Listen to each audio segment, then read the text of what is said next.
So we're going to read through Genesis chapter 1, and really the first 3 verses of chapter 2. Last time our focus was on highlighting the fact that Genesis 1 was not written to give us something that we can use as a map to use as our scientific textbook. That's not the purpose of Genesis 1. Genesis 1 was written to teach us about God, who God is, what his plan is, what his will is, and what his will is for us and who we are. That's the primary purpose of Genesis 1. To teach us about God, the God who speaks, the God who brings light, the God who brings life and abundance and blessing. So that was our focus last time. As we read today, our focus is going to be on the idea of humanity in the image of God. And we're going to dive a little bit deeper into that, because as we seek to understand what does it mean to be made in the image of God, it illuminates God's purpose for us, which then, when we go make sense of Genesis 3, we can kind of start figuring out what went wrong, which then enables us to make sense of what it is that Jesus has come to do. Right? Jesus didn't just come to give us a ticket to paradise. He has come to restore what sin corrupted. Right? And we see the glimpses of what God's desire was in Genesis 1 and 2. And we see what it will become in Revelation 21 and 22, where it was meant to be going. And all of that because of the Lamb who is slain. And through his slain, he has conquered. So our focus as we read, I want you to be thinking about, what does this teach us regarding God's purpose for us? What does it mean to be made in his image? What does he want us to learn from this? What does this have to do with my life when I leave here, when I go to work or school or with my family? How does this apply to that? So Genesis 1:1. In the beginning, God created the heavens and the earth. And the earth was without form and void, and darkness was over the face of the deep. And the Spirit of God was hovering over the face of the waters. And God said, "Let there be light." And there was light. And God saw that the light was good. And God separated the light from the darkness. God called the light day, and the darkness he called night. And there was evening, and there was morning, the first day. And God said, "Let there be an expanse in the midst of the waters, and let it separate the waters from the waters." And God made the expanse, and separated the waters that were under the expanse from the waters that were above the expanse. And it was so. And God called the expanse heaven. And there was evening, and there was morning, the second day. And God said, "Let the waters under the heavens be gathered together in one place, and let the dry land appear." And it was so. And God called the dry land earth, and the waters that he gathered together he called seas. And God saw that it was good. And God said, "Let the earth sprout vegetation, plants yielding seed, and fruits bearing fruit, in which is their seed, each according to its kind, on earth." And it was so. And the earth brought forth vegetation, plants yielding seed, according to their own kinds, and trees bearing fruit, in which is their seed, each according to its kind. And God saw that it was good. And there was evening, there was morning, the third day. And God said, "Let there be lights in the expanse of the heavens to separate the day from the night, and let them be for signs and for seasons and for days and for years. And let them be lights in the expanse of the heavens to give light upon the earth." And it was so. And God made the 2 great lights, the greater light to rule the day and the lesser light to rule the night, and the stars. And God set them in the expanse of the heavens to give light on the earth, to rule over the day and over the night, and to separate the light from the darkness. And God saw that it was good. And there was evening and there was morning, the 4th day. And God said, "Let the waters swarm with swarms of living creatures, and let the birds fly above the earth across the expanse of the heavens." So God created the great beasts, the great sea creatures, and every living creature that moves, with which the waters swarm according to their kinds, and every winged creature according to its kind. And God saw that it was good. And God blessed them and said, "Be fruitful and multiply, and fill the earth, waters in the seas, and let the birds multiply on the earth." And there was evening, and there was morning, the 5th day. And God said, "Let the earth bring forth living creatures according to their kinds, livestock, creeping things, and beasts of the earth according to their kinds. And it was so. And God made the beasts of the earth according to their kind, and the livestock according to their kinds, and everything that creeps on the ground according to its kind. And God saw that it was good. Then God said, let us make man in our image, after our likeness. And let them have dominion over the fish of the seas, and over the birds of the heavens, and over the livestock, and over all the earth, over every creeping thing that creeps on the earth. So God created man in his own image. In the image of God, he created him. Male and female, he created them. And God blessed them. And God said to them, be fruitful and multiply. Fill the earth, subdue it. Have dominion over the fish of the sea, and over the birds of the heavens, and over every living thing that moves on the earth. And God said, behold, I have given you every plant yielding seed that is on the face of the earth, and every tree with seed in its fruit. You shall have them for food. And to every beast of the earth, and to every bird of the heavens, and to everything that creeps on the earth, everything that has the breath of life, I have given every green plant for food. And it was so. And God saw everything that he had made, and behold, it was very good. Yeah, it's okay. You're distracted, that's all right. It's to catch, see, he did this to catch the people who aren't listening. And there was evening and there was morning the sixth day. Thus the heavens and the earth were finished, and all the host of them. And on the seventh day, God finished his work that he had done. And he rested on the seventh day from all his work that he had done. So God blessed the seventh day, and he made it holy, because on it God rested from all his work that he had done in creation. The Lord bless his word to our hearts.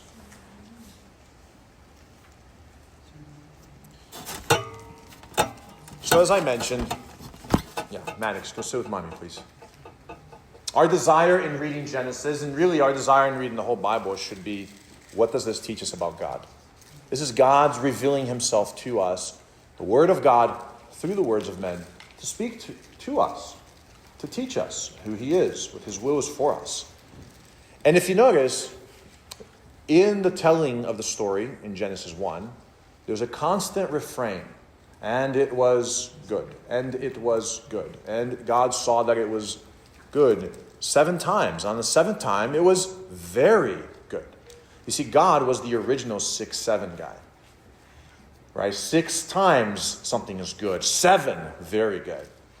So the people who think they came up with this last year, they're several thousands, however many years behind. That's how Satan works, though. He twists. Yeah. Hey, Proverbs, there are 6 things the Lord hates. 7. They're an abomination to him. All right. So, anyways, you notice how he's drawing attention to something important. And he saw that it was good. Now let me ask you this. What does it mean to say, in the case here in Genesis 1, right? Look at the first time it says that it was good. Verse 4, and God saw that the light was good.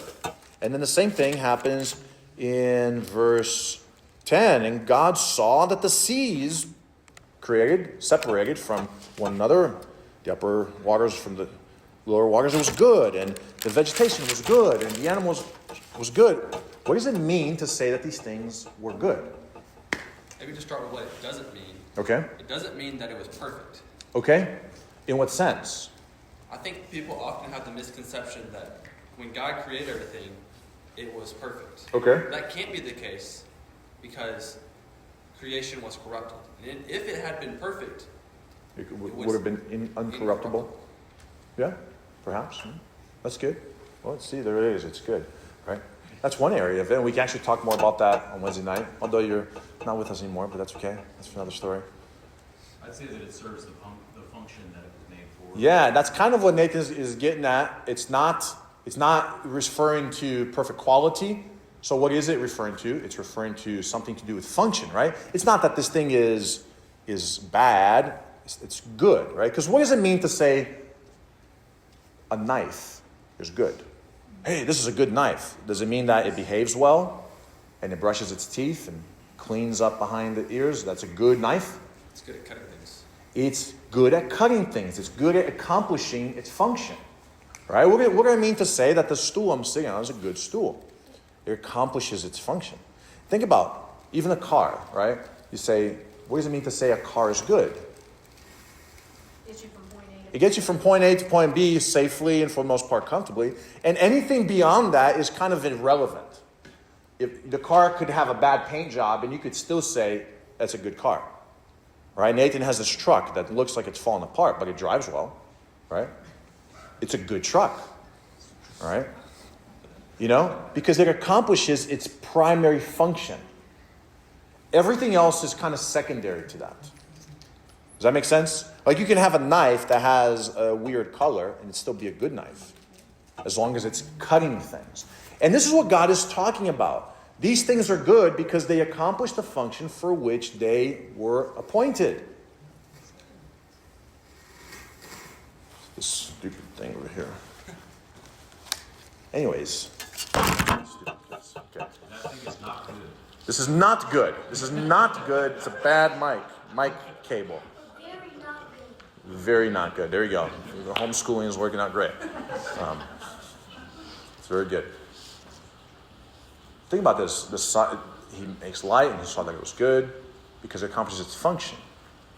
So what does it mean to say that you and I, the creation of humanity, is good? What's our function? What's our purpose? Right? If for something to be good means it accomplishes its purpose, the knife is good, it accomplishes its purpose. The car is good, it accomplishes its purpose. What does it mean to say that you and I have a good life? A life that accomplishes its purpose. The type of life that we can, at the end of living, say, yeah, I lived a good life. Or maybe the type of life that we might hear from God saying, well done. What does that look like? What's that life? And I genuinely think that Genesis 1 introduces us to really the number one topic that has continued in the conversations of philosophers and musicians and artists from the beginning. Everyone has been trying to figure out what the good life is. Everyone, from Plato to Socrates to Aristotle, through communism and capitalism and everything in between, they're all trying to present, here's the way to the good life. Right, Mackenzie? Why don't you come sit next to mommy, please? That would be good for you. So what is that? What is the good life? And I think Genesis 1, right from the beginning, is presenting for us. Here's what it means to live a life that is good. A life that you can know, yep, if I were a knife, I'd be cutting pretty sharp right now. If I were a car, I'd be running pretty well right now. If I were a stool, I'd be supporting somebody pretty well right now. What does that look like in your life and in my life? Well, Genesis 1 presents this within this category referred to being in the image of God. Right? He makes trees according to their kind, and they're good. He makes animals according to their kind, and they're good. And he makes humanity according to his image. And he says, that's very good. And so we're going to look at that whatever it means to live a good life, the type of life that is worth living, and the type of life that everything else kind of becomes secondary to it, whether the color of your hair, the size of your biceps, the size of your head, or the amount of information you have in your head. All those things, or how much hair you have in your head. All those things are secondary things. They're not the things that make a life good. So what is that thing that makes a life good? Genesis 1 is saying is a life lived bearing the image of God. A life that bears the image of its creator, a human life, is a good life. So let's explore, what does it mean to be in the image of God? I don't know if you've ever thought about this, but have you ever thought about the fact that words don't actually have any meaning by themselves? I mean, they have kind of like a broad scope of what words can possibly mean. So if I say, for example, to you, if I say the word rock, what do I mean? Isaiah, what do I mean if I say the word rock? What do you mean? Dwayne Johnson. Could be a wrestler or a movie star now. What could I mean? Like a piece of mineral pulled out of the ground. Yeah. Maybe I was referring to Brendan's biceps. It's a rock. Maybe I'm referring to somebody's heart. It's hard as a rock. Maybe I'm referring to an actual piece of material, solid material. But how do we know the meaning of the word rock? Because the context in which the word is spoken. How do we know what the word image means? Likeness. Well, we don't want to make it mean what we want it to mean. We have to understand what's the context in which this word is used.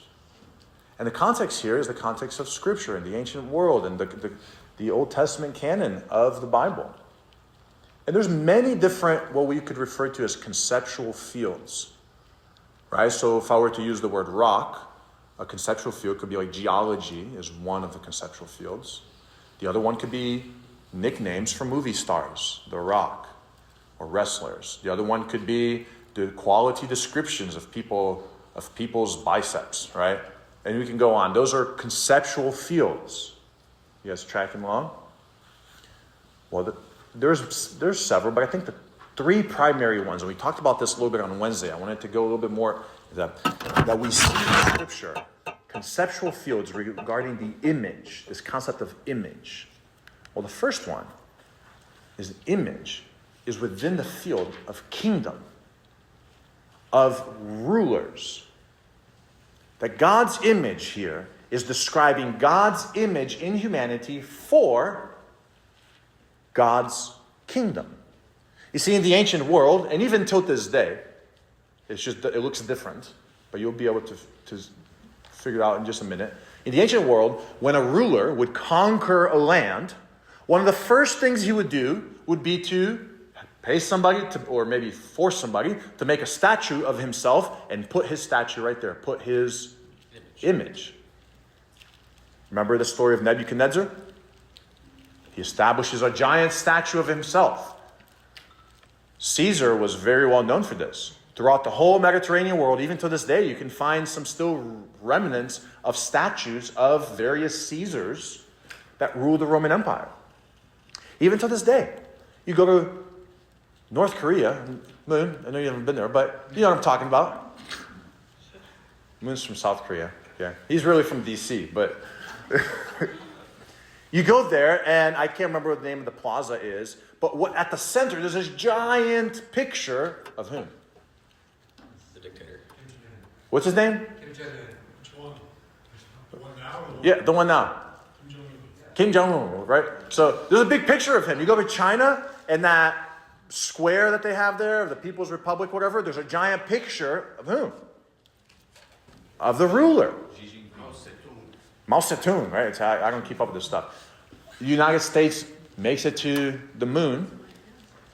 If they did. For all we know, maybe it was in Hollywood. Who knows? But who cares? But anyways, they make it to the moon, and what did they put on the moon? A flag. Wait a minute. This for another discussion, but yes. At least what they showed. At least that's what we're supposed to think. They put a flag. Why? Why do these people put images of themselves, of their faces, of their country? Matthew? To claim it. To name it and claim it as belonging to whom? This specific people. This person. So you cross the border. You're traveling from city to city. The first thing you see is SPQR. Do you remember what it stands for? Something sorry, I picked on the... Roman people and, sorry. It's okay. It's like the state of the Romans people. I can't remember what it was. Sorry, I put the Latin teacher on the spot. It's okay. Sure. I don't prepare for these things. I just think about them. But anyways, so that as soon as you come into contact with it, you know, hey, this place belongs to that guy right there. He's in charge. And we better follow the rules or else things will get hairy. It's a claim to show who is king. So think about what Genesis 1 is teaching us about God. God is creating the world, and as he creates, what does he put? His image. Humanity. What's the function of humanity in the conceptual field of kingdom? That you and I, as God's image bearers, would proclaim what with our life? Him. What specifically about him? His likeness. His. But his rule, his what? That he made us, that he owns everything, that he is king, and we belong to him. He is king, we are not. To be God's image bearers means to live a life that proclaims to those around us and to ourselves that God is king. This is his. So think about this. Part of living the good life, the successful life, the happy life, the achieved life, is living a life that tells the story that God is king. Think of how many people devote their lives and devote their time to try to convince who the best president is and who the best emperor is and which better political system is the one that we should ascribe to. I'm not saying politics are unimportant, but think of how many people use their life trying to convince others that this leader is better than that leader, and this political system is better than that political system, and this president was better than that president, thinking that they will achieve the good life. When the Bible tells us from page 1, you want the good life? Devote your life to proclaiming that God is king. Yes. And that leaders fall, kingdoms rise, they come and they go, but he is on the throne. And my life belongs to him, and your life belongs to him, and you better get in line, or else things will get hairy. That's what it means to be in the image of God, at least part of it. To be ambassadors of God's kingdom. You know what an ambassador is, Johanna? Like a person who like goes and tells people who represents that like a kingdom. Yeah, very good. So you represent one kingdom, so let's say an American ambassador. He would leave the United States and he would go to a different country. And what's his job in the different country? He tries to convince people that America's awesome. Yeah, he represents. Yeah, he trusts that America's awesome. America's great. Very good. And he represents, right? If you want, so if let's say you're in England and you want to know anything specific about the American government, you would go to the American embassy, supposedly. Think about that. That to be in the image of God means that if anything in creation wants to know about God, the King, who should they come to? To us. That we are the people who have been entrusted to share with the world, here's what your King is like. And also, one of the ambassadors also is when people is in another country and in trouble, they run there so they can be saved. Yeah, that's right. Yeah. So think about what that means for our life and for the way we raise children and for the dreams we have as far as careers go and as far as plans for the future. We often make those plans and have those dreams because we think these things are going to provide for us the good life, the life worth living, the life that satisfies, what philosophers call the happy life. What Jesus, in the Sermon on the Mount, called the blessed life, the Makarios life. And Genesis 1 is presenting right from the beginning, here's what good life is. Good life is a life devoted to telling the world that God is king. And that this is all his kingdom. And what are we to do? Just stay put? No, he says what? Be fruitful and multiply. And and have dominion and rule. Well, in other words, we extend God's good and wise and loving rule into the world.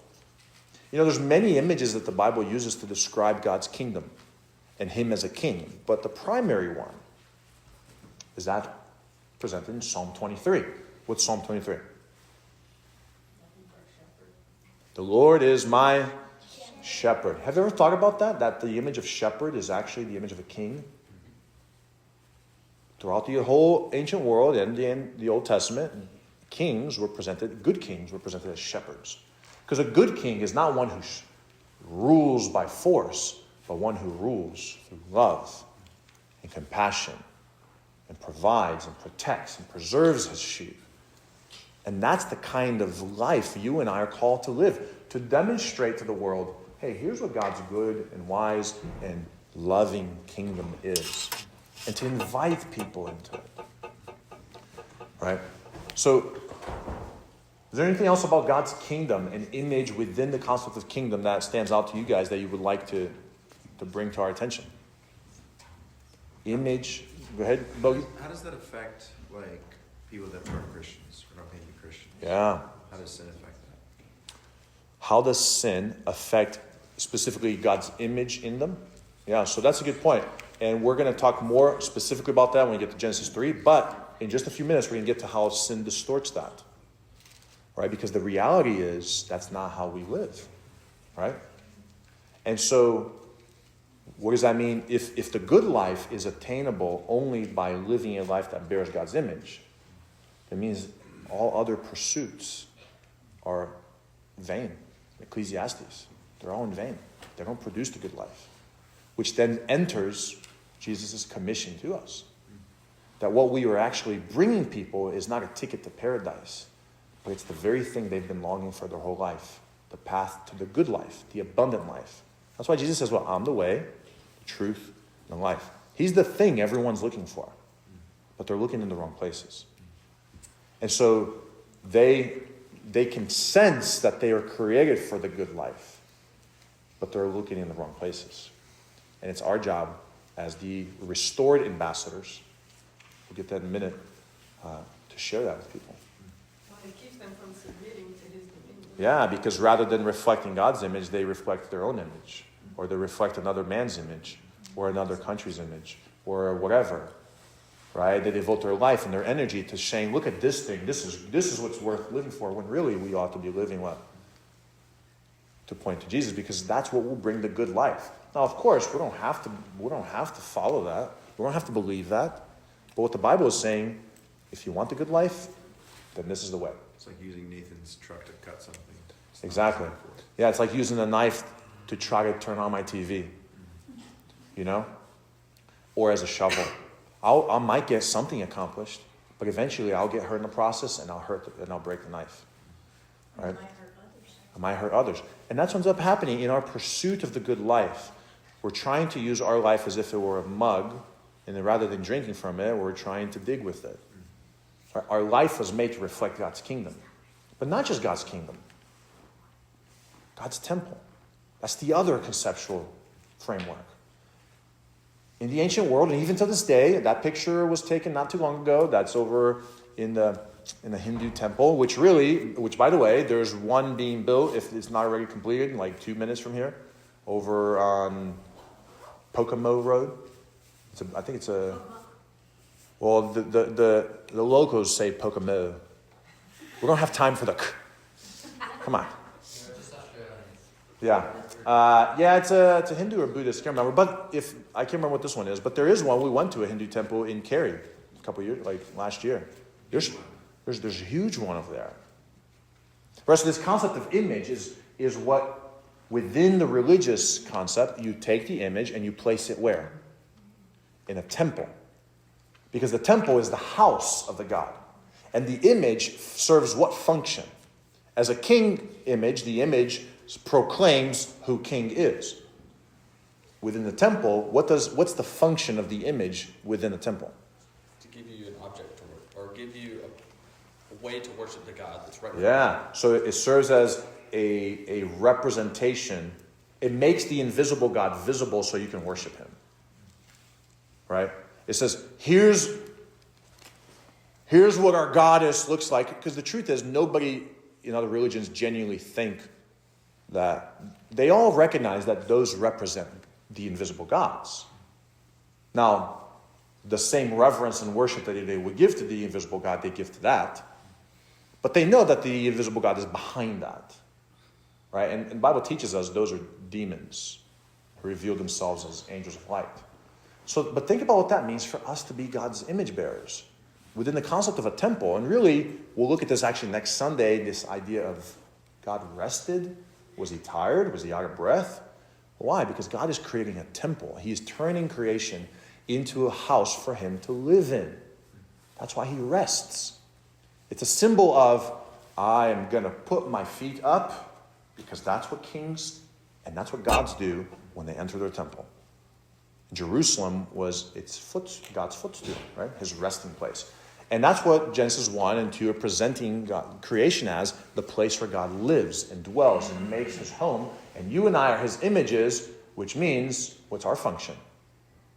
We make the invisible God visible. We enable others to see what God is like, to hear what God is like, to know how to worship him, to know, which worship really just means serve. We'll look at that in Genesis 2. That's why Adam got put in the garden, that he might worship and obey, that he might serve and keep, not the garden, but God. We'll get to that in a few days. Corinthians say that our bodies are now the temple. Exactly, because what is Jesus restoring? Jesus is restoring what God's intention was all along. And Revelation 21 and 22 show us that the purpose is not to reverse and go back to Genesis 1 and 2, but the purpose was Jesus is fulfilling what Genesis 1 and 2 were meant to become all along, but sin corrupted. That's why when you get to Revelation 21, 22, it's not just a garden anymore, it's a city, a garden city, kind of like the ones in Singapore, right?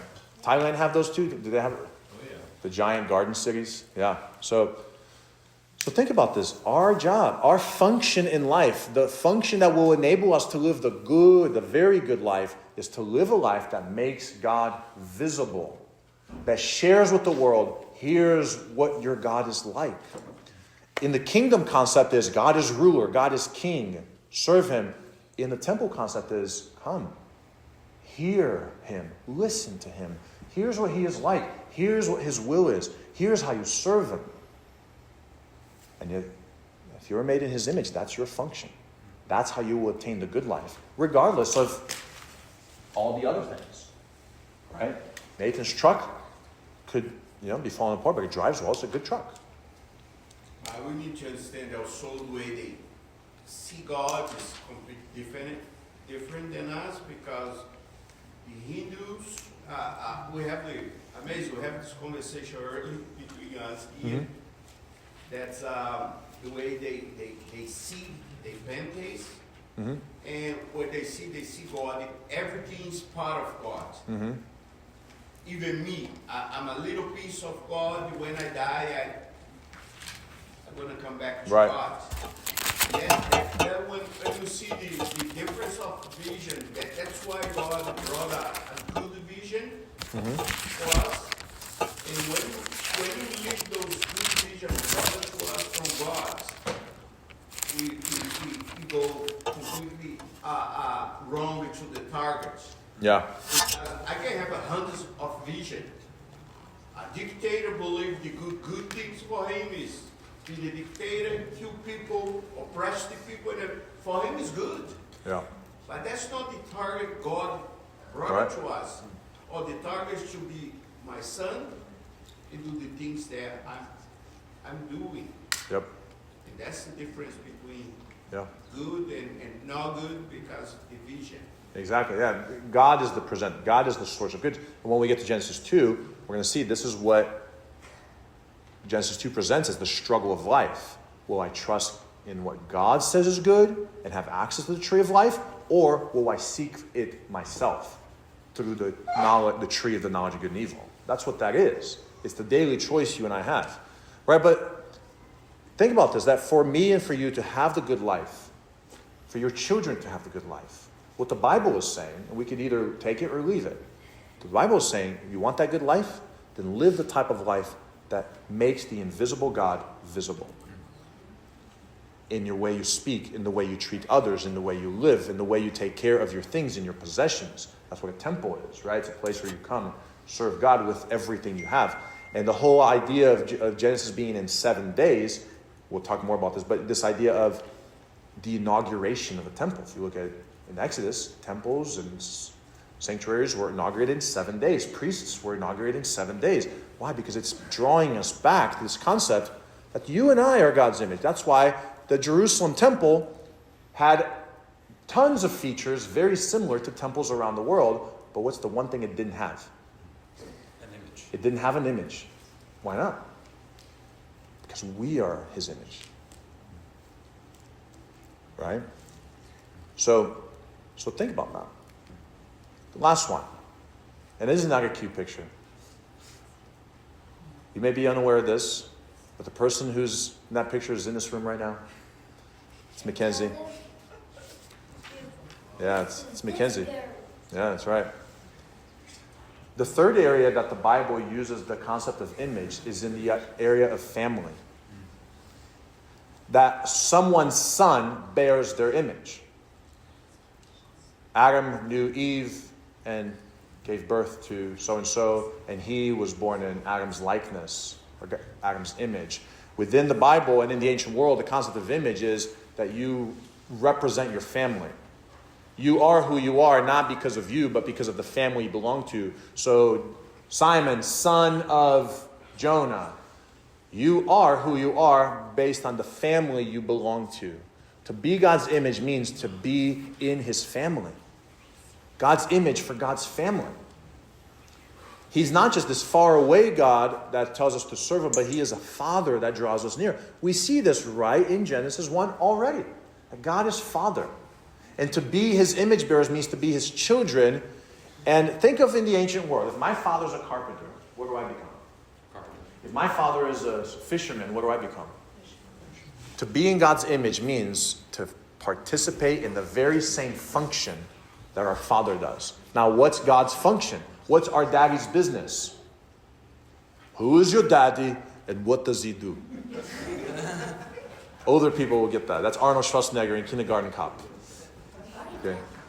He saves lives, he restores relationships. But think about Genesis 1. What is God doing in Genesis 1? Creating order. Genesis 1, God is creating order. He is bringing about life and abundance. So what do you think our job as his children are? To continue that creative process, which is, as we talk about next Sunday, the idea of the Sabbath, the seventh day, was inviting humanity into the habitual life of God. The life in which you work to establish order, and then you rest. You work to bring about God's good creation, and then you rest. And that's the pattern, that our life imitates our Father's life. The same way he brings light into darkness, that's our calling. The same way he brings order out of chaos, that's our calling.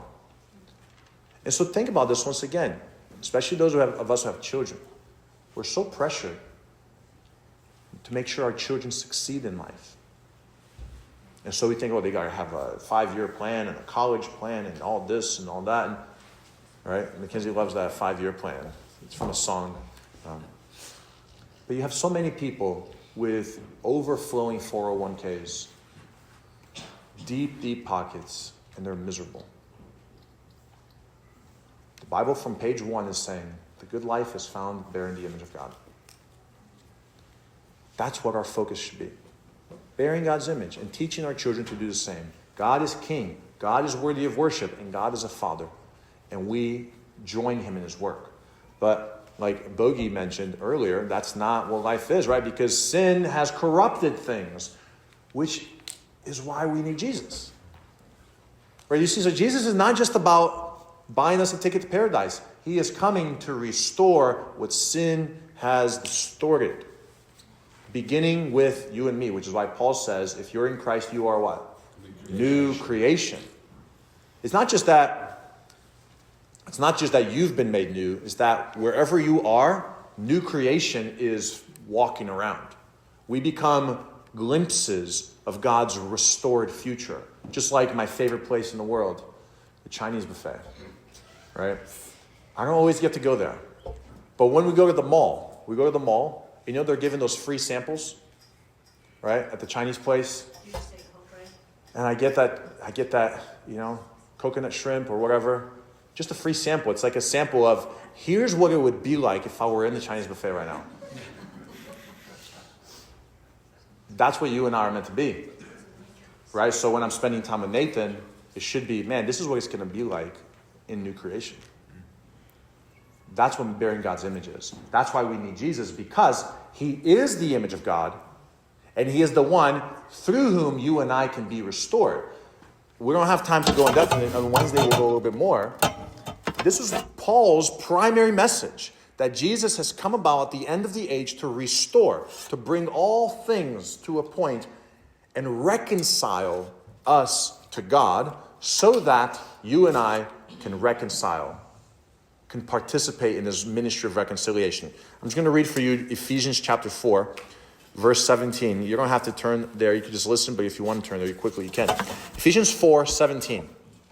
Now this I say, Paul says, and testify in the Lord, that you must no longer walk as the Gentiles do, those who don't know God, in the futility of their minds. They are darkened in their understanding, alienated from the life of God, because of the ignorance that is in them due to their hardness of heart. Think about that in the context of Genesis 1. That's like the opposite of what God does in Genesis 1. God brings light, God brings knowledge, God brings order, God brings life. And he's saying the people who don't know God are in the exact opposite. They don't know Genesis 1. But look where he keeps going. They have become callous and have given themselves up to sensuality, greedy, to practice every kind of impurity. But that is not the way you learned Christ. Verse 21. Assuming that you have heard about him and were taught in him as the truth is in Jesus. And what is this truth? What have we been taught? Verse 22. To put off your old self, which belongs to your former manner of life and is corrupt through deceitful desires, and to be renewed in the spirit of your minds.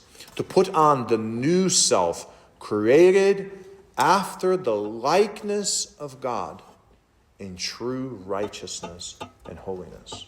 You see, what Jesus is doing is he is restoring God's image and God's likeness in us, little by little, so that we can then participate in that restoration process with others. Right? So, what does this matter, right? Because if you're like me, sometimes I get discouraged, sometimes I get frustrated, sometimes I get upset with my kids, with myself, with my wife, with other people. But then when you sit down and you think about it, you're like, why am I getting frustrated? Well, it's because my concept of the good life is wrong. I'm thinking that if I do this and I have these things, then my life looks like their life, or then I'll have the good life. But the Bible's telling us, you want the good life? Then submit to Jesus. And he will conform you. He will restore God's image in you. You want the good life for your children? Make them disciples of Jesus. You want the good life for your marriage? Let your marriage be in accordance to Jesus. Right? The other things will fall into place. And if I'm not mistaken, Jesus said something about that. Right? Matthew chapter 6. 33. What does it say? Seek first the kingdom of God, and all these things will be provided to you. Yeah, and right before that he says, don't worry about what you're going to eat, what you're going to drink, what you will wear, because who is it that worries about those things? The world. Yeah, those who don't know God. The Gentiles, but what Gentiles means those who don't know God. They worry about these things. They chase after because they think that in those things will be life. But Jesus says, no, seek the kingdom. And I will make sure you have everything else taken care of. Right? So that's why we need one another. Hebrews, this is one of the main points in the letter to the Hebrews. We live a life that's very similar to Israel in the wilderness. Very prone to grumble, very prone to get upset, very prone to get discouraged, very prone to be wanting to turn back and go back to Egypt. But Hebrews chapter 3 says, do not develop an unbelieving heart that leads you to turn away from the living God. But instead, do what? Encourage one another. How often? Daily. For how long? As long as it's called today. So today, we encourage one another. Tomorrow, when it's called today, we do it again. Right? So this is why I felt compelled for us to not cancel service, which doesn't mean that those who did cancel their service, that they don't feel compelled to not.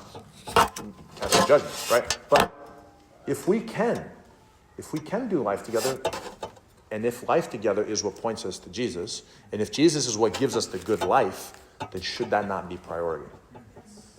Right? Should that not be number one? Irene was saying, hey, if my job called me saying I need to come in, what would you do? I'd go in. What if we treated the kingdom of God the same way? That when he says go, we go. When he says do, we do. trusting that He will give us abundant life. Yeah, maybe, I already can confirm there, when you come to Cuba, gonna see Christians over there, they don't have defense truck like Nathan, okay? Yeah, they don't have. His truck is actually kind of nice. It's not falling out apart, but I was just saying. They don't have food like we eat at home. They don't have the same clothes that we can wear. But they have. More happening, a lot of Christians here in the United States who have everything. They don't have 5 years plan because how you gonna plan if you make $10, $15 a month? You cannot plan for anything. Yeah. But the most important thing, because they trust in Jesus, they're happy. Yeah. And same thing in Africa, everything, a lot of poor countries. Mm-hmm. They believe in Jesus. They're happy, not because of what they have or they will have, but because they have Jesus, and Jesus is supposed to be the most important thing for us. That's right. It's a good word. Anyone else?